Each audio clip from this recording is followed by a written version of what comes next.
Hai teman-teman, selamat datang di channel saya, Suket Ijo Channel. Sebelum kita lanjut ke ceritanya, Suket Ijo Channel ingin berbagi info buat teman-teman sekalian yang sedang membutuhkan sneakers, kaos dan sendal dengan harga yang murah tapi dengan kualitas yang baik. Silahkan kunjungi toko kami, Ravania Lariskan, dan link akan kami sertakan di deskripsi. Berikut sebagian produk-produk yang kami tawarkan.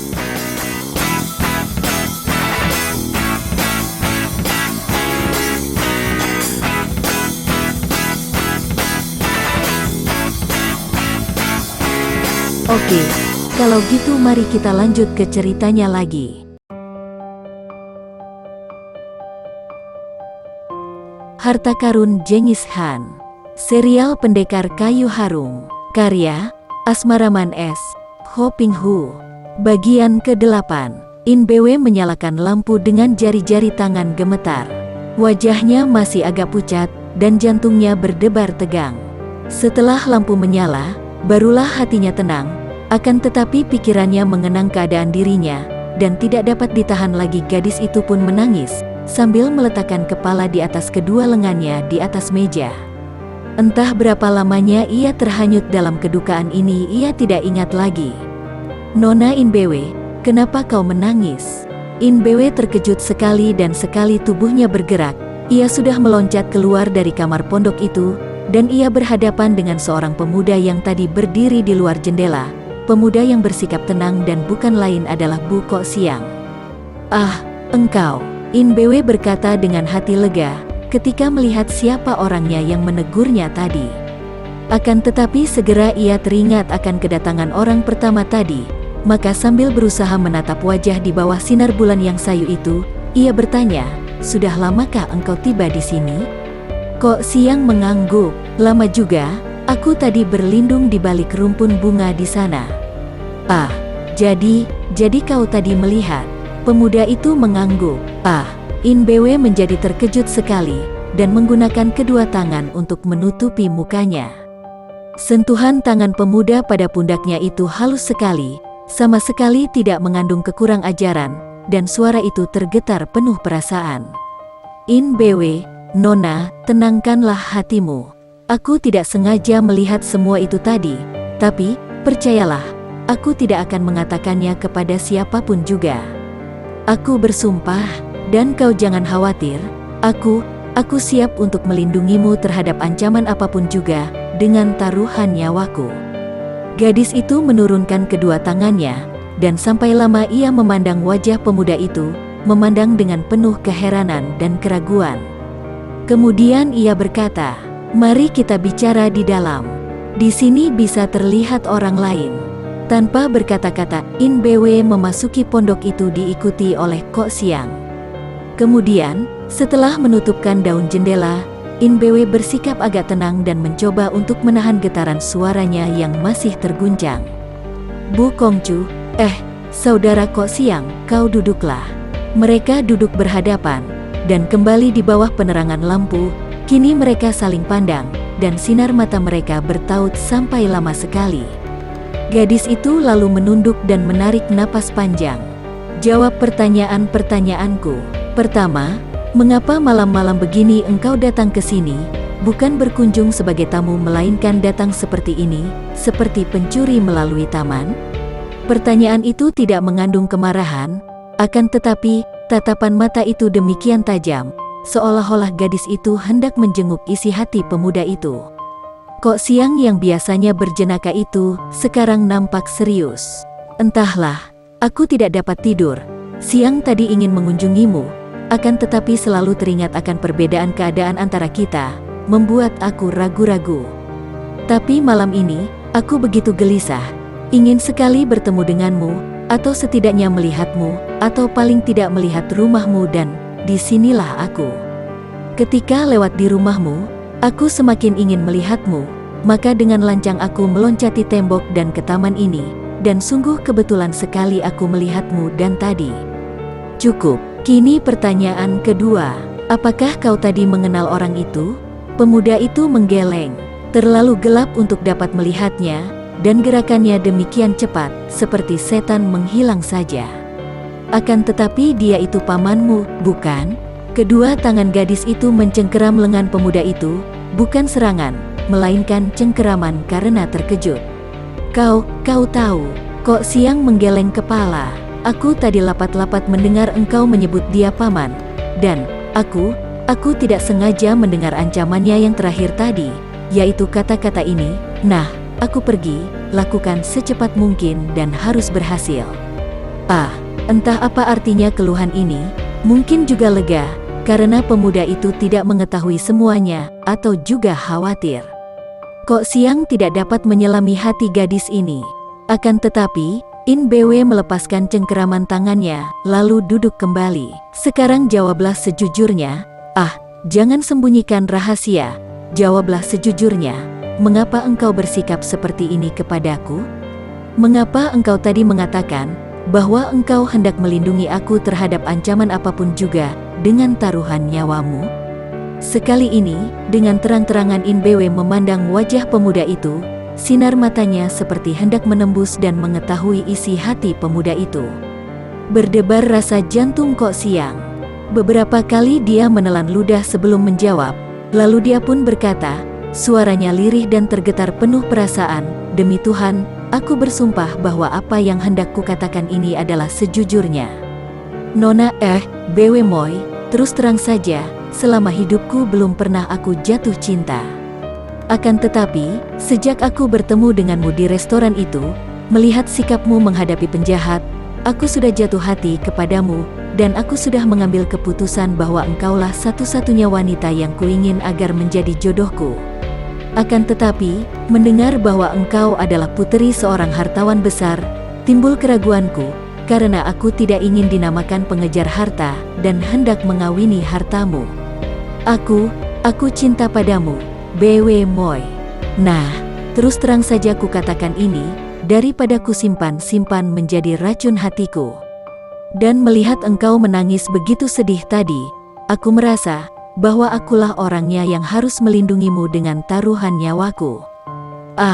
Tidak. Dan tiba-tiba In Bwe menutupi mukanya dan menangis lagi. Bwe Moi, jangan salah sangka. Aku sungguh tidak menginginkan hartamu. Aku sendiri bukan orang yang terlalu miskin, walaupun tidak sekaya ayahmu.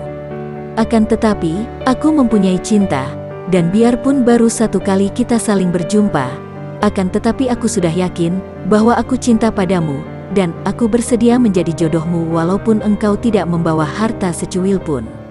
Akan tetapi, ucapan itu bahkan membuat In Bwe menangis semakin sedih. Bwe Moi, maafkan aku, ampunkanlah kalau aku menyinggung perasaanmu.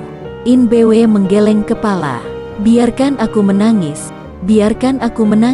dan ia pun mengguguk.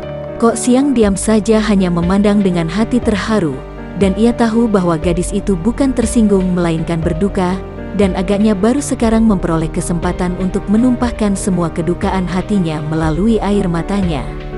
Setelah tangisnya mereda, akhirnya gadis itu mengangkat muka, dan memandang kepada pemuda itu dengan wajah pucat dan mata merah. Sampai lama ia memandang, kemudian berkata lirih, aku percaya, sudah kurasakan kemarin malam, akan tetapi, aku sungguh tidak berharga untuk menjadi istrimu, atau istri siapapun juga. Kembali ia menangis. Kok Siang terkejut dan cepat memegang tangan yang tergetar itu.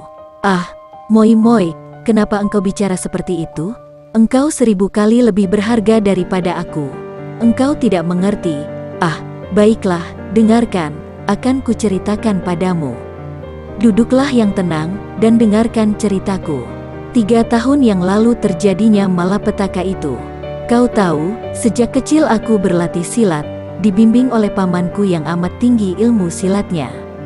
Aku berlatih dengan beberapa orang murid pamanku. Setelah aku dewasa, 3 tahun yang lalu, aku berusia 18 tahun, dan keadaan pamanku itu, biarpun dia lihai, dia bukan orang baik-baik, dia bergaul dengan orang-orang jahat, bahkan menjadi pemimpin mereka. Demikian pula murid-muridnya.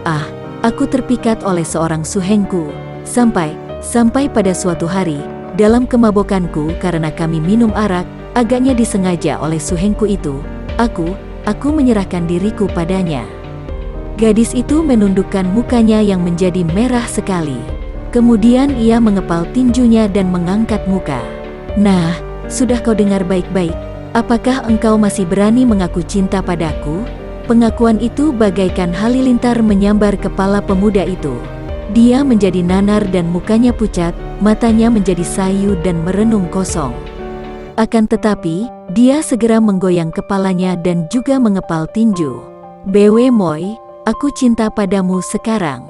Yang kucinta adalah engkau sekarang ini, bukan engkau dahulu-dahulu, dan bukan pula keperawananmu. Nah, sudah dengarkah engkau?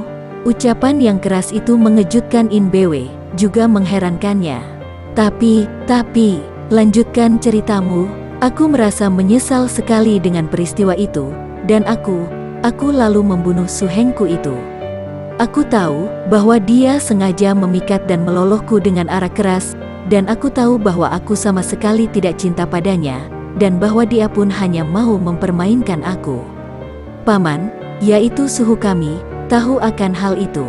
Dia membantuku merahasiakan hal itu. Kalau dia memberitahu kepada ayah, tentu ayah akan marah sekali dan mungkin aku akan diusir. Tidak akan menjadi ahli warisnya, karena ayahku tidak suka anak perempuan. Nah, paman membantuku menyimpan rahasia itu, akan tetapi sebaliknya aku harus membantunya. Membantunya? Membantu apa? Macam-macam, pokoknya yang mendatangkan uang. Bahkan sering aku disuruh mencuri barang-barang berharga milik ayah dan ibu untuknya, dan aku disuruh pula melakukan kejahatan bersama murid-murid dan anak buahnya. Aku terpaksa, aku takut, kalau sampai ayah ibu tahu bahwa aku sudah bukan gadis lagi, aku bahkan terus-menerus menolak, kalau mau dikawinkan. Betapa aku telah menderita hebat, bukan hanya karena keadaanku, akan tetapi juga karena penekanan paman. Gadis itu menangis lagi, dan kini tanpa ragu-ragu lagi pemuda itu maju dan memegang tangannya. Bwe Moi, pandanglah aku. Nah, percayakah engkau bahwa aku cinta padamu? Mencinta dengan murni dan tulus, bukan hanya mencinta keperawananmu atau harta bendamu? Mereka saling pandang dan gadis itu mengangguk. Kalau engkau percaya, dan engkau dapat membalas atau menerima cintaku, dengarkan baik-baik. Engkau telah bertindak keliru. Semestinya, engkau berterus terang kepada ayah bundamu, dan menghadapi segala akibatnya. Dengan membiarkan dirimu diperalat oleh orang lain, berarti engkau semakin dalam terperosok. Sekarang, kau ceritakanlah kesemuanya kepadaku. Tidak, aku tidak berani. Engkau tidak tahu betapa lihainya pamanku. Gadis itu berkata dengan muka pucat, dan mata liar memandang ke kanan kiri. Engkau pergilah, Siangko, pergilah dulu, biarkan aku berpikir dengan matang. Kedatanganmu terlalu tiba-tiba. Besok atau lusa, kita bertemu lagi, di sini, malam-malam begini. Sekarang kau pergilah. Kok Siang menghela napas, tidak berani memaksa. Baiklah, akan tetapi, ingatlah selalu bahwa di dunia ini ada Bu Kok Siang yang akan melindungimu dengan taruhan nyawa, yang akan tetap mencintamu dan tidak memperdulikan riwayatmu yang sudah lalu. Nah, selamat tinggal, sampai jumpa besok atau lusa malam. Baik, Siangko, kalau engkan melihat lampu merah di pondok ini, jendelanya terbuka, berarti aku menantimu di sini. Pemuda itu mengangguk, menggenggam kedua tangan itu, kemudian Mek loncat keluar dan lenyap dalam kegelapan malam. In Bwe memandang ke arah lenyapnya pemuda itu dengan mata sayu, kemudian termenung-menung, dan akhirnya ia pun menangis lagi sendirian, menahan isaknya agar tidak menimbulkan suara. Peristiwa yang baru saja terjadi itu terlalu hebat baginya, dan ia sama sekali tidak tahu bahwa ada bayangan yang mendekatinya. Kemudian terdengar suara orang di balik jendela. Engkau diam-diam telah mempunyai pacar, ya? Baik, selesaikan tugasmu sampai berhasil, dan engkau akan menikah dengan pacarmu itu. Aku yang akan membujuk orang tuamu agar setuju. Akan tetapi, kalau engkau mengkhianatiku, pacarmu itu akan kubunuh, dan rahasiamu akan kuumumkan tidak hanya kepada ayah bundamu, akan tetapi kepada semua orang. Paman, In Bwe berseru kaget sekali, akan tetapi bayangan itu telah berkelebat lenyap, dan Inbewe hanya dapat merenung dengan muka pucat. Kemunculan guru atau pamannya yang lihai itu seketika membuyarkan harapan dan khayalnya yang timbul bersama munculnya pemuda sastrawan itu. Sedikit harapan itu bagaikan awan tipis tersapu badai. "Bu Kongju, tunggu sebentar." Bu Kok Siang yang sedang berjalan seorang diri di pagi hari itu tentu saja mendengar teriakan suara wanita ini, dan dia pun cepat berhenti melangkah dan menoleh. Wajahnya segera berseri, dan bibirnya tersenyum ketika dia melihat siapakah wanita yang memanggilnya itu. Kiranya yang memanggilnya itu adalah wanita cantik yang telah dikenalnya di dalam rumah makan, yang bernama Toan Kim Hong. Setelah wanita itu tiba di depannya, Kok Siang cepat mengangkat kedua tangan memberi hormat sambil berkata, "Ah, kukira siapa, tidak tahunya Nona Toan. Dan harap jangan menyebutku Kongcu, Tuan Muda, membuat aku menjadi malu saja." "Selamat pagi, Bu Toako. Biar ku sebut Toako, biarpun mungkin aku lebih tua. Engkau tahu, wanita selalu ingin dianggap lebih muda," kata Kim Hong tersenyum. Kok Siang tertawa, "Dan memang nampaknya engkau jauh lebih muda daripada aku, Nona. Sepagi ini engkau hendak kemanakah? Dan mengapa Nona sendirian saja? Mana saudara Cheng Tianxin yang gagah perkasa itu? Dia tinggal di kamarnya di hotel. Aku memang sengaja keluar hendak mencarimu." Pemuda itu mengangkat kedua alisnya dan memandang heran. "Li Hiap, Nona mencari aku? Ya, nasib mujur, sungguh beruntung sekali. Ada keperluan apakah gerangan?" Kim Hong tertawa, manis sekali. "Kita sudah saling berkenalan, apakah kalau tidak ada urusan penting tidak boleh mencari dan mengunjungi? Tadi aku lewat di hotelmu dan engkau tidak ada, lalu kulihat engkau berjalan sendirian, seperti orang tergesa-gesa, maka ku panggil. Apakah aku mengganggumu? Kalau begitu biarlah aku pulang lagi saja." Nanti dulu. Tentu saja aku girang dapat bertemu denganmu, Nona. Aku pun belum sempat mengunjungi rumah penginapan kalian, dan kebetulan berjumpa di sini. Nah, kemana kita pergi sekarang untuk merayakan pertemuan ini? Aku ingin bercakap-cakap denganmu, Bu Toako. Kalau begitu, mari kita pergi ke taman umum di tepi sungai, di sana indah dan sepi. Tidak enak bercakap-cakap di tepi jalan seperti ini. Mereka lalu berjalan bersama menuju ke taman yang luas itu. Kota raja terkenal dengan taman-tamannya yang indah. Akan tetapi, hanya beberapa buah saja yang terbuka untuk umum. Di antaranya taman di tepi sungai yang dikunjungi oleh dua orang muda itu.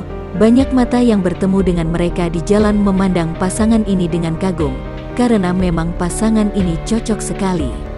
Yang wanita cantik jelita, yang pria juga tampan dan ganteng. Dan keduanya tidak merasa canggung berjalan bersama, seolah-olah memang mereka telah menjadi sahabat baik sejak dahulu. Di sepanjang perjalanan menuju ke taman bunga itu, Kim Hong mendapat kenyataan bahwa pemuda itu sudah hafal akan keadaan kota raja dan menunjukkan tempat-tempat penting kepadanya, seperti seorang penunjuk jalan yang pandai dan ramah. Pagi itu di taman tepi sungai masih sepi. Hanya ada beberapa orang saja yang mengunjungi dan berjalan-jalan di dalam taman, dan mereka itu tentulah pendatang-pendatang dari luar kota. Ada pula yang pesiar naik perahu di tepi sungai. Kim Hong dan Kok Sang memilih tempat duduk di tepi kolam ikan emas, di atas sebuah bangku panjang, di mana mereka duduk berdampingan. "Nah, sekarang kita berada di tempat sepi, berdua saja. Apakah yang hendak kau katakan kepadaku, Nona?" "Bu Toako, bukan aku yang hendak mengatakan sesuatu. Akan tetapi, engkaulah yang sebaiknya mengatakan dengan terus terang kepadaku tentang dirimu," kata Kim Hong sambil menatap wajah tampan itu dengan tajam dan penuh selidik. Pemuda itu mengerutkan alisnya. "Maksudmu?" Kim Hong memutar tubuhnya, sepenuhnya menghadapi pemuda itu, dan pandang matanya mencorong, mengejutkan hati pemuda itu. "Bu Toako, kiranya tidak perlu lagi engkau bersandiwara. Kemunculanmu di restoran itu tentu bukan hal yang kebetulan saja. Engkau membawa suatu rahasia, dan engkau tentu telah mengenal kami. Setidaknya engkau mengetahui sesuatu tentang kami." "Benarkah itu?" Hening sejenak, pemuda itu masih mengerutkan alisnya, dan kini pandang matanya juga serius, berkilat dan penuh semangat, tidak lagi disembunyikan di balik kejenakaan dan kegembiraannya. Bagaimana engkau dapat menduga seperti itu, Nona? Adakah sesuatu yang mencurigakan dalam tindak tandukku selama ini? Dia memancing karena masih meragukan ucapan Kim Hong tadi, yang dianggapnya hanya duga-dugaan belaka. Kim Hong tersenyum, senyum yang mengandung ejekan. Kau kira kami begitu bodoh? Engkau seorang yang memiliki ilmu silat yang tinggi, akan tetapi engkau bersikap bodoh dan berkelakar. Kemudian dengan sengaja engkau melemparkan Haipa Chuken Hoa yang kau robohkan di restoran itu kepada kami. Ya, kami tahu bahwa dengan sengaja engkau melemparnya kepada kami, dan tentu saja ini berarti bahwa engkau ingin menguji kami, dan berarti pula bahwa engkau telah tahu atau menduga sesuatu tentang kami. Nah, ku minta engkau bicara belak-belakan saja, kecuali kalau engkau hendak menganggap kami sebagai musuh. Sejenak pemuda itu memandang kagum, lalu menarik napas panjang. Sungguh aku telah berlaku ceroboh sekali, tidak tahu menghadapi Gunung Taisan yang menjulang tinggi, tidak tahu bahwa Nona amatlah cerdas dan pandai. Tentu sikapku itu telah memancing tertawa dalam hati kalian. Maafkanlah, terus terang saja, aku mengetahui ketika kalian menghadapi Siang Tu Enjio Ho, dan biarpun aku tidak mendengar sendiri percakapan antara kalian dengan mereka, akan tetapi, aku dapat menduga mengapa kalian dicari oleh mereka itu. Tentu karena urusan peta rahasia dan kunci emas, bukan? Kim Hong tidak terkejut, melainkan tersenyum. Memang ia dan Tian Xin sudah menduga bahwa pemuda ini tentu ada kaitannya dengan urusan itu. Bagus, kiranya engkau pun tersangkut. Tidak tahu engkau berdiri di pihak manakah, katanya sambil melirik tajam. Kok Siang menggelengkan kepala, tidak berdiri di pihak manapun, melainkan di pihakku sendiri. Aku hendak menyelidiki siapa yang telah membunuh pamanku. Pamanmu? Ya, Lu Xiucai adalah pamanku. Engkau tentu pernah mendengarnya. Kim Hong mengangguk. Sastrawan yang telah membantu keluarga Chiang menerjemahkan peta kuno itu? Benar, dia itu pamanku. Paman membantu mereka menerjemahkan peta kuno, dan beberapa hari kemudian dia terbunuh. Tentu pembunuhnya menghendaki agar dia tidak membocorkan rahasia tentang peta itu. Mungkin saja Su Tong Hak, paman Chiang Kim Su yang kurasa bukan orang baik-baik itu, kata Kim Hong. Aku pun tadinya menduga demikian. Akan tetapi, aku ingin tahu secara pasti agar tidak salah tangan. Aku harus membalas kematian pamanku itu. Dia amat mencintaku, dan dia seperti ayahku sendiri. Aku sudah tidak mempunyai ayah bunda, dan paman Lu itu kakak dari mendiang ibuku, merupakan pengganti orang tua bagiku. Dan dia dibunuh orang tanpa dosa? Pemuda itu mengerutkan alis dan mengepal tinju. Kim Hong merasa kasihan. Jangan khawatir, Butuwako, kami akan membantumu. Kami pun sedang menyelidiki mereka, yaitu mereka yang merampas peta kuno itu. Kami adalah utusan dari petani Cianggun atau mendiang petani itu, karena dia pun dibunuh orang. Kami sedang menyelidiki perkara ini. Menurut keterangan Su Tong Hak, Chiang Kim Su juga lenyap. Kami merasa curiga, tentu ada permainan kotor dalam urusan ini, dan dia pun bilang bahwa peta yang mereka bagi dua itu, yang berada di tangannya, juga dicuri orang. Kami sedang menyelidiki, di tangan siapa gerangan peta itu. Dan kunci emas itu berada di tangan kalian, bukan? Aku sudah tahu bahwa rahasia itu meliputi peta dan kunci emas. Ya, dan kami hendak menggunakan kunci emas itu, untuk menjadi umpan memancing datangnya ikan yang menguasai peta.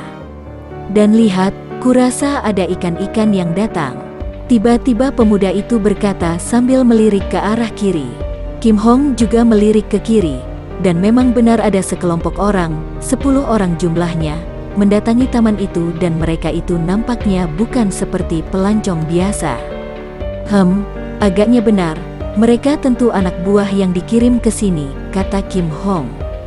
Jangan khawatir, aku akan membereskan mereka, kalau mereka berani mengganggumu. Kok Siang berkata sambil bangkit berdiri. Akan tetapi, Kim Hong memegang lengannya dan menariknya duduk kembali. Jangan, Butoako. Kalau mereka bergerak, tentu mereka itu bermaksud untuk menyerangku, menangkap atau merampas kunci. Mereka datang untuk aku, sama sekali tidak ada hubungannya dengan engkau. Kau duduk sajalah, dan biar aku menghajar mereka. Ketika 10 orang itu tiba di situ, Kim Hong masih saling berpegang tangan dengan Ko Siang, dengan maksud mencegah pemuda ini menghadapi orang-orang yang kelihatan kasar dan kuat-kuat itu. Seorang di antara mereka, yang rambutnya riap-riapan, dan matanya agak juling, yang nampaknya sebagai pemimpin 10 orang itu, tertawa.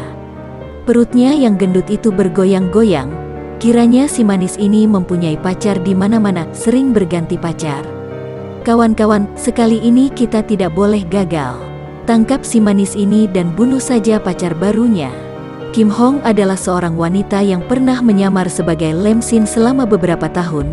Hal ini berarti bahwa ia pernah berkecimpung di dunia sesat, kaum penjahat, maka ucapan itu sesungguhnya tidak aneh atau asing baginya. Ia sudah terbiasa mendengar kata-kata kasar. Ucapan kasar tidak akan memarahkannya, akan tetapi tuduhan bahwa ia berganti-ganti pacar, bahwa Ko Siang adalah pacarnya yang baru, membuat kedua pipinya berubah merah. Hanya biasanya, Kim Hong tidak pernah memperlihatkan perasaan hatinya. Tidak ada seorang pun di dunia ini, kecuali Tian Xin tentunya, yang dapat menduga isi hatinya. Maka, biarpun pada saat itu ia sedang marah, namun wajahnya tetap berseri dan senyumnya bertambah manis.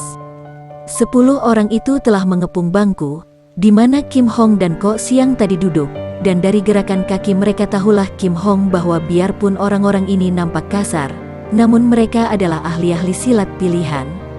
Terutama sekali si mata juling itu ternyata memiliki kepandaian yang tinggi, dengan gerakan yang begitu ringan, tanda bahwa Jin Kangnya sudah mencapai tingkat yang tinggi. Maka diam-diam ia pun terkejut sekali. Melihat gerakan si mata juling ini, agaknya akan merupakan lawan yang berat, dan amat berbahaya bagi Ko Siang, maka ia pun mengambil keputusan untuk menandingi sendiri pemimpin gerombolan ini.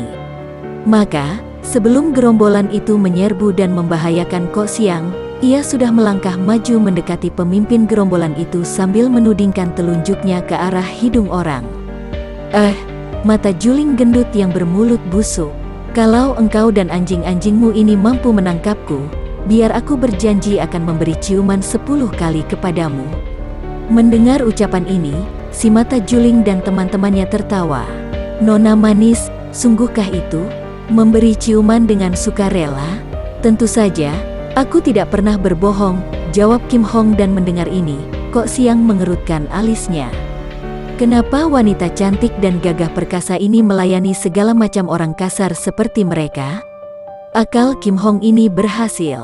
Tadinya, kepala gerombolan yang sudah mendengar betapa pemuda sastrawan itu pernah mengalahkan Hai Pacu, bermaksud untuk lebih dulu mengeroyok dan membunuh si pemuda, baru kemudian menawan gadis itu seperti yang telah diperintahkan kepadanya.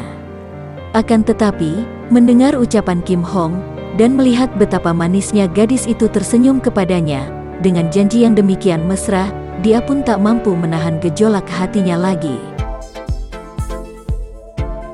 Bagi teman-teman yang menyukai video ini, silahkan subscribe, share, and like. Jangan lupa nyalakan bunyi loncengnya untuk mendapatkan video-video terbaru dari kami, agar kami terus bersemangat dalam membuat video-video yang menarik. Mohon maaf kalau masih banyak kesalahan di sana-sini. Semoga kedepannya kami bisa lebih baik lagi. Terima kasih.